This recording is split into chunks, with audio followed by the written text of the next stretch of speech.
Đã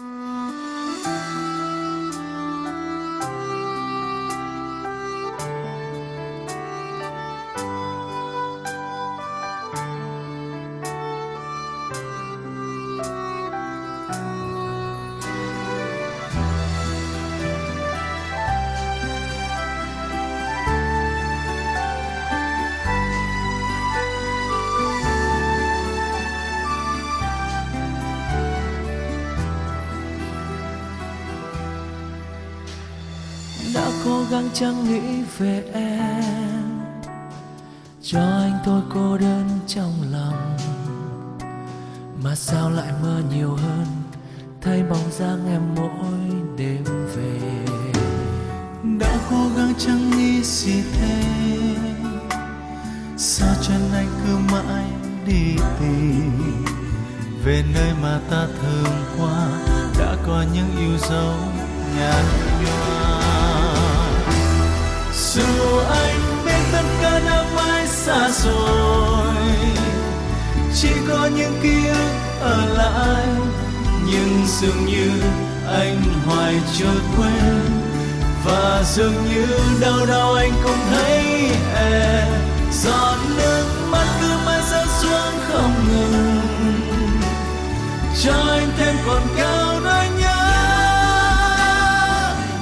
Chẳng biết phải cố quên đến bao giờ.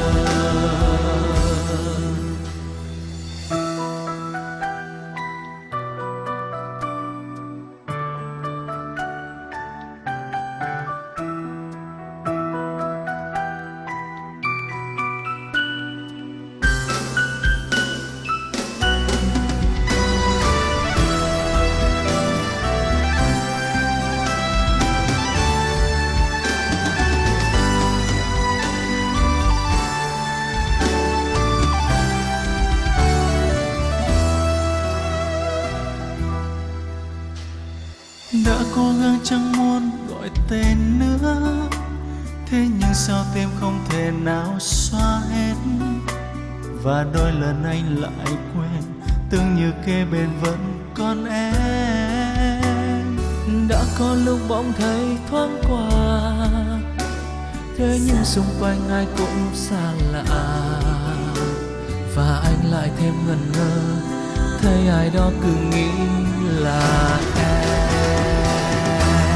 Dù anh biết tất cả đã mãi xa rồi, chỉ có những ký ức ở lại, nhưng dường như anh hoài chưa quên, và dường như đâu đâu anh cũng thấy em. Giọt nước mắt cứ mãi rơi xuống không ngừng, cho anh thêm còn cao nỗi nhớ.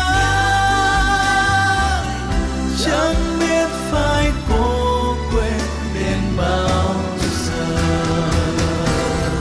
Dù anh biết tất cả đã mãi xa rồi, chỉ có những ký ức ở lại, nhưng dường như anh hoài chưa quên, và dường như đâu đâu anh cũng thấy em. Giọt nước mắt cứ mãi rơi xuống mỗi đêm, cho anh thêm còn cao nỗi nhớ.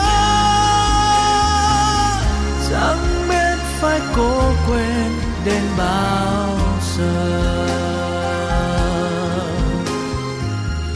Chẳng biết phải cố quên đến bao giờ.